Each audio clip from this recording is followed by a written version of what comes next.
Science and technology. పంచాయతీరాజ్లో దాదాపు 3 చాలా కీలకమైన విభాగాలు ఉంటాయి. వాటన్నిటినీ చదవడానికి, అవగాహన చేసుకోవడానికి చాలా సమయం పడుతుంది. ఆ పరిపాలన అంటే ఆ శాఖ తాలూకు పరిపాలన వ్యవస్థలో ఉంటుంది, అడ్మినిస్ట్రేటివ్ డిఫికల్టీస్ ఏముంటాయని. సో ఇవన్నీ అర్థం చేసుకోవడానికి నేను ఈ సమయం తీసుకున్నాను. ఈ సందర్భంగా నేను పిఠాపురం నన్ను గెలిపించిన, భారీ మెజారిటీతో గెలిపించిన ప్రజలందరికీ నేను రుణపడి ఉంటాను. నేను ఎక్కువ మాటలు చెప్పి తక్కువ పని చేయదలుచుకోలేదు, తక్కువ చెప్పి ఎక్కువ పని చేయదలుచుకున్నాను. ఇది మొన్నదాకా మనం తిట్టుకున్నాం, ప్రత్యర్థి గత ప్రభుత్వాన్ని విధానాలని మనం అనుకున్నాం, విమర్శించాం. ఇప్పుడు ఛాలెంజ్ ఏంటంటే మనం ఏ ప్రామిసెస్ అయితే చేశామో, ముఖ్యంగా ఇందాక మన దివ్యాంగుల మనకి సోదరి మాట వింటా ఉంటే, నేను ప్రతిసారి జనవాణి కార్యక్రమానికి వెళ్తున్నప్పుడు ఎన్నోసార్లు వాళ్ళు కూర్చొని అవగాహన చేసుకున్నాం. ఈ 3,000 ఇవ్వలేని పరిస్థితులు, ఒకళ్ళు ఇచ్చిన చాలీని పరిస్థితులు. ప్రతిసారి చాలా సందర్భాల్లో నేను చంద్రబాబు గారు దీన్ని చెప్పాను. ఈ అత్యంత వెనకబడ్డ నిర్లక్ష్యానికి గురి కాబట్టి ఎవరు ఉన్నారంటే దివ్యాంగులే ఈ మన భారతదేశ సమాజం ముందుగా మనం పెట్టుకోవాల్సింది. సో ఆ దాంట్లోనే అంటే ఆ క్రమంలో ముందుగా ఈరోజు మేము మాట్లాడుకున్నప్పుడు చాలాసార్లు చెప్పాను ఇట్లాంటివి ఉండాలి.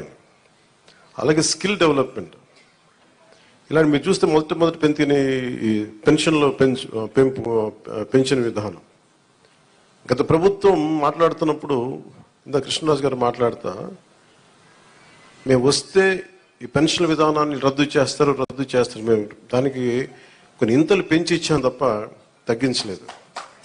ఇది చాలా ఛాలెంజింగ్, అది కూడా చెప్తున్నాను మీకు. మీ దృష్టికి కూడా తీసుకురావాల్సింది, వైసీపీ ఒక పెన్షన్ మీకు ఇవ్వాలి. మనకి ఏమంటుందని మనకి ఏదైతే ఇవ్వాలో వెల్ఫేర్ స్కీమ్స్ ఇవ్వాలి. ఖచ్చితంగా వెల్ఫేర్ స్కీమ్స్ చాలా చాలా ఎసెన్షియల్. కానీ దాంతోపాటు అభివృద్ధి కూడా కావాలి. ఈరోజు నేను పంచాయతీరాజ్ శాఖ లెక్కలు చూస్తూ ఉంటే అసలు అడ్డగోలుగా నిధుల్ని అటు ఎటులిపినే తెలియట్లేదు. మీరే చూశారు, ఒక చిన్నపాటి కాలువకి ఒక మండలానికి కావాల్సిన డబ్బులు ఒక 15 కోట్లు 10 కోట్లు ఏది ఒక చిన్నపాటి మినీ రిజర్వాయర్ అవసరం ఏదైనా ఉంది, లేదంటే మనకి చిన్న కాలువల మరమ్మతులు కానీ, వాళ్ళ ప్రయారిటీ వాళ్ళు మంచిగా చెడ ఇవన్నీ పక్కన పెడితే వాళ్ళ ప్రయారిటీ 600 కోట్లు పెట్టి ఋషికొండలో ప్యాలెస్ కట్టుకున్నారు. అదే 600 కోట్లు ఈ పాటికి మనకి మనకి ఇక్కడ కనుక పెట్టుంటే ఒక జిల్లా అభివృద్ధి అయిపోయింది. సో మేము తీసుకున్న ప్రయారిటీ అది. హంగులకి ఆర్భాటాలకి కాకుండా, నేను ఈరోజున పంచాయతీరాజ్ వ్యవస్థ నేను నడిపే వ్యక్తిగా చెప్తున్నాను మీకు, ఇందులో నా సైడ్ నుంచి కరప్షన్ ఉండదు, నేను మీకు మాటిస్తున్నాను. అది పర్యావరణ శాఖ సంబంధించి దాన్ని బలోపేతం చేస్తాం. అకౌంటబిలిటీ, ఎన్విరాన్మెంటల్ ఆడిట్ పట్టుకొస్తున్నాం. ఏ కాలుష్యం ఎందుకుంది, దానికి పారిశ్రామికవేత్తలు ఏం చేస్తారు, ఇబ్బంది పెట్టి భయపెట్టేది కాదు, కానీ వారి బాధ్యత కూడా గుర్తించేలా దానికి ఒక బలమైన ప్రయత్నం చేస్తాం. అలాగే పంచాయతీరాజ్ శాఖలు చూస్తే జల్ జీవన్ మిషన్, ప్రతి ఇంటికి రక్షిత మంచినీరు. మన పిఠాపురం సమస్య కాకుండా మనం కూర్చోబెట్టి ఈ మధ్యన ఈ కొల్లేరు కైకలూరు నియోజకవర్గం గురించి చూస్తే 80% అన్ని చేపల చెరువులు ఉన్నాయి, తాగడానికి నీళ్లు లేవు. గోదావరి పారుతూ ఉంది, మన గోదావరి జిల్లాలో గోదావరి నది పారుతూ ఉంది, కానీ తాగడానికి ఇబ్బంది పడిపోతా ఉన్నాం. మన పిఠాపురం చూస్తే వెళ్తే ఎక్కడ చూసినా మనకి కొత్తపల్లి ఉప్పాడ ప్రాంతం, మిగతా ప్రాంతాలకు వెళ్తే తాగడానికి మనకు నీళ్ళు లేవు. కేంద్రం నుంచి ఎన్ని నిధులు ఉన్నాయంటే జల జీవన్ మిషన్కి అసలు నిధులకి కొరత లేదు, మనం అడగాలి తప్ప. ఎందుకు చేయలేకపోయారు అంటే దానికి అర్థం కాలేదు నాకు. పంచాయతీరాజ్ అధికారులు చెప్పింది, కేంద్ర జల జీవన్ మిషన్కి ప్రతి ఇంటికి రక్షిత మంచినీటికి మీరు డబ్బులు అడగాలే కానీ ఇస్తారు. ఒకసారి కొన్ని పథకాలు కేంద్రం ఇచ్చేది 70% ఉంటుంది, 90% ఉంటుంది. దీనికైతే చాలా మ్యాక్సిమం ఉంది. దీనికి నాకు ఎగ్జాక్ట్ ఫిగర్ గుర్తులేదు, 90 70 అని. అంటే మ్యాచింగ్ గ్రాంట్ ఇవ్వలేని పరిస్థితిలో ఉంది. మ్యాచింగ్ గ్రాంట్ కొన్ని చోట్ల 40 కోట్లు ఉంది, 50 కోట్లు ఉంది. 40-50 కోట్లు, 200-300 కోట్లు చేస్తే మనకి కేంద్రం నుంచి 1000 కోట్లు వచ్చేస్తాయి.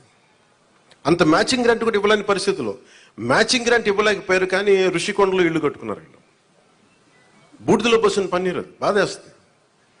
అంత విలాసవంతమైన భవనం, ఓకే, వాళ్ళు అనుకున్నట్టుగా నేను వాళ్ళ ఆ వాదనకి నేను సరే అంటున్నాను, ఓకే, మీరు అన్నట్టుగానే అది కూర్చోబెట్టి ఎవరైనా విఐపీస్ వస్తే ఉండటానికి అంత అవసరం ప్రస్తుతం. నాకే క్యాంప్ ఆఫీస్ ఇస్తే నన్ను అడుగుతా ఉన్నారు, ఏం చేయమంటారు మరమ్మతులు అంటే, ఏం చేయగలరు అలా ఉంచండి అన్నాను. కొత్త ఫర్నిచర్ నేను కొనకండి, నేను తెచ్చుకుంటాను అవసరం అయితే. అలాగే మన సెక్రటేరియట్ నుంచి స్టాఫ్ వచ్చారు, మీకు ఈ మధ్యన అసెంబ్లీకి వచ్చారు కదా, మీకు జీతం ఈ 3-4 రోజులు కలిపి మీకు 35,000 వస్తుంది మీకు అని సంతకాలు పెట్టే మనస్కరించలే. నేనేమనుకున్నాను, జీతం తీసుకొని పని చేద్దాం అనుకుంటే యాక్చువల్గా లోపలికి వెళ్ళి పంచాయతీ నిధులను చూస్తూ ఉంటే డబ్బులు లేవు. పంచాయతీ శాఖలు ఎన్ని వేల కోట్ల అప్పులు ఉన్నాయో తెలియట్లే. ఒక్కొక్క హెడ్ తవ్వే కొద్దీ, అంటే ఒక్కొక్క దానికి ఏ హెడ్ కింద ఎంత ఖర్చు అవసరం ఉంది తవ్వే కొద్దీ అసలు అనంతంగా లోపలికి వెళ్తానే ఉంది. మాకు ఒకటే అనిపించింది, ఇవన్నీ కరెక్ట్ చేయాలి. ఇవన్నీ ఇంత అప్పుల్లో మనకి పంచాయతీరాజ్ శాఖ ఉన్నప్పుడు నాలంటూ డబ్బులు తీసుకోవటం చాలా తప్పు అనిపించింది. అందుకని వాళ్ళకి చెప్పి నేను జీతాన్ని వదిలేస్తున్నాను, నా జీతాలు ఏం వద్దు, కానీ నా దేశం కోసం, మా నేల కోసం పని చేస్తాను. ఎందుకంటే ఇది పరిస్థితుల్లో మేము ఇచ్చే పరిస్థితుల్లో ఉండాలి మనందరం. అలాగే ప్రతి గవర్నమెంట్ ఉద్యోగులకు సంబంధించి కానీ, పోలీస్ శాఖకు సంబంధించి కానీ, వాళ్ళు టీఏలు, డిఏలు, రిక్రూట్మెంట్, ఇవన్నీ చాలా కష్టసాధ్యమైన సమస్యలు. ఇవన్నీ చెయ్యాలి, యాక్చువల్ బాధ్యత ప్రభుత్వాలకి. నేను ఈ రోజున ప్రభుత్వంలో భాగస్వామిగా చెప్తున్నాను, నేను అద్భుతాలు చేస్తాం అని చెప్పట్లే, కానీ మీకు జవాబుదారీతనం ప్రభుత్వం ఉన్నది ఉన్నట్టుగా చెప్తాం. ఈ రోజున చేయగలిగేది చేసి చూపించాం. ఈ రోజున రాగానే మొదటి సంతకం గౌరవ ముఖ్యమంత్రి శ్రీ చంద్రబాబు గారు పెట్టింది ఇదే. మేము అనుకున్న స్కిల్ సెన్సెస్ నేను ముందు ఇనిషియేట్ చేశాను. ఇక్కడ వారాహి సభలో చెప్పాను, స్కిల్ డెవలప్మెంట్ జరగాలి. ఒక యువతలో ఎంత ప్రతిభ ఉందో తెలియదు మనకి, వారి ప్రతిభను వెలికి తీయాలి, వారి సమర్థతను వెలికి తీయాలి.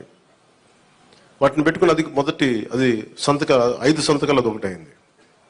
అలాగే ఈ రోజున మేము మాట చెప్పినప్పుడు మన పిఠాపురం నియోజకవర్గానికి సంబంధించే మొత్తం పెన్షన్స్ అందుకునే లబ్ధిదారులు 40,765 మంది. దీనికి సంబంధించిన డబ్బు రూపంలో మొత్తం 27,34,00,000. వృద్ధాప్య పెన్షన్ అందుకునే వాళ్ళు దాదాపు 20,396, వితంతు పెన్షన్ అందుకునే వాళ్ళు 9,970,